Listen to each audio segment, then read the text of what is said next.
फिर उस दिन घर जाते हुए, बाबा, ये खेत तो हमारे काम का है, लेकिन ये तालाब हमारे किसी काम का नहीं है। आप इसे बेच क्यों नहीं देते? हाँ, और इसे बेचकर जो पैसे मिलेंगे, उससे हम बढ़िया-बढ़िया चीजें खरीदेंगे। ऐसा कभी मत करना मेरी बच्चियों।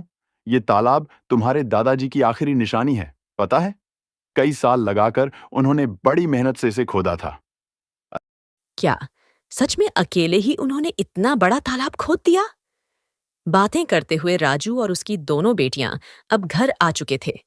राजू की पत्नी विमला ने उन सबके लिए खाना लगा दिया और सभी एक साथ खाना खाने बैठ गए। फिर खाना खाते हुए, बाबा, आगे बताओ ना, फिर क्या हुआ? अच्छा, तो तुम दोनों पूरी कहानी सुनना चाहती हो? हाँ बाबा, बताओ ना। तो फिर सुनो। एक बार की बात है, हमारे गांव में कई साल पहले भयंकर सूखा पड़ा। बड़ी मुसीबत की घड़ी थी वो। पर उस घड़ी में भी तुम्हारे दादाजी ने हार नहीं मानी। उस साल बारिश नहीं हुई थी, तो किसी के पास कुछ करने के लिए था ही नहीं। फिर क्या हुआ बाबा? फिर उन्होंने सोचा कि अगली बार कभी ऐसी स्थिति बने तो हमें उसके लिए पहले ही तैयार रहना चाहिए। तो उन्होंने उठाया फावड़ा और अपने ही खेत में उसे चलाना शुरू कर दिया। सूखे खेत में, बाबा? हाँ, सूखे खेत में। फिर वो फावड़ा चलाते गए। गांव वालों को लगा कि वो पागल हो गए हैं, लेकिन ऐसा नहीं था।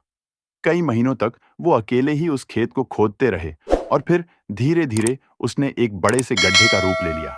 यानी वो तालाब बन गया। फिर उसमें से पानी निकला, बाबा?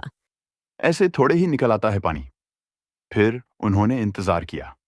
जब बारिश आई तो सब देखते ही रह गए, क्योंकि बारिश के बाद वो बड़ा सा गड्ढा सुंदर सा तालाब बन चुका था और उसमें ढेर सारा पानी जमा हो गया था। तब जाकर गांव के लोगों को समझ आया कि बाबा ने असल में बारिश के पानी का संचय किया है, जो अगले साल की बारिश तक अरे वाह, दादाजी ने तो कमाल कर दिया। सबके काम आने वाला था। अब तुम्हारे दादाजी नहीं हैं, लेकिन उनका दिया हुआ ये तालाब और उनकी सीख कि मुसीबत की घड़ी में हार नहीं माननी चाहिए। हाँ, सही कहा आपने बाबा। ओहो, अब कहानी पूरी हो गई हो तो खाना भी खा लो। सारा खाना ठंडा होने को आया है। बाबा, माँ तो बहुत गुस्से में लग रही है। कोई बात नहीं, मुसीबत की घड़ी में हार नहीं माननी चाहिए। आप जल्दी से खा लो, इससे पहले की बात हाथ से निकल ना जाए। सीता और राजू और फुसफुसाते हुए हंसने लगे। इसी तरह कई साल बीत गए। फिर एक साल उनके गांव में फिर से सूखा पड़ा। परिवार के लिए बड़ी दिक्कत आ गई। राजू को एक बीमारी ने जकड़ लिया। गर्मी और बीमारी की वजह से राजू और तालाब दोनों ही सूखते जा रहे थे। राजू की तबीयत दिन बे दिन बिगड़ने लगी और फिर, माँ, तुम चिंता मत करो, हम बाबा को शहर लेकर जाएंगे, उनका अच्छा इलाज कराएंगे। पर इतना पैसा कहाँ है हमारे पास? हम कर्जा ले लेंगे माँ। मैं अभी जाकर साहूकार से बात करती हूँ। वो बड़ा बदमाश है। गीता बेटा, जरा ध्यान से। गीता गांव के साहूकार के पास पहुंची और उसे अपने घर की सारी दशा बताई। ओह हो, अरे ये अच्छा आदमी है, इसीलिए तुम्हें कर्जा दे देता हूँ। लेकिन बदले में क्या गिरवी रखोगी बताओ? हमारे पास ले देकर एक तालाब भी है, प्रताप जी। अरे, उस नाले जैसे गंदे तालाब का मैं क्या करूंगा भाई? उसके बदले तो कोई ढेला भी न दे। एक काम करो, तो मुझे अपने खेत के कागज दे दो और 2 लाख रुपए ले लो, ठीक है? विमला अपना खेत गिरवी नहीं रखना चाहती थी, क्योंकि ले देकर उनकी कमाई का एक वही जरिया था। लेकिन उसे न चाहते हुए भी मान सिंह को अपने खेत के कागज देने पड़े और उसने साहूकार से 2 लाख रुपए ले लिए।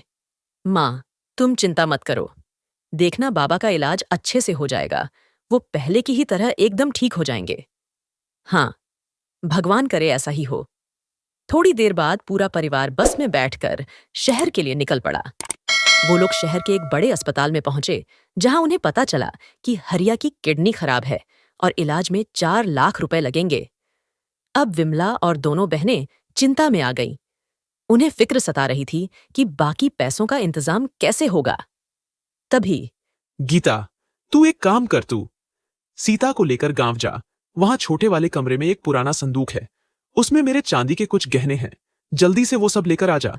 पर माँ, उनसे क्या होगा? हमें पूरे 2 लाख रुपए और चाहिए। अरे कुछ तो होगा, बाकी का भी देख लेंगे। विमला की बात मानकर दोनों बहनें वापस गांव चली आई और घर पहुंचते ही उन्होंने उस संदूक को खोला। ये पहली बार था जब उन्होंने उस संदूक को खोला था। उस संदूक को खोलते ही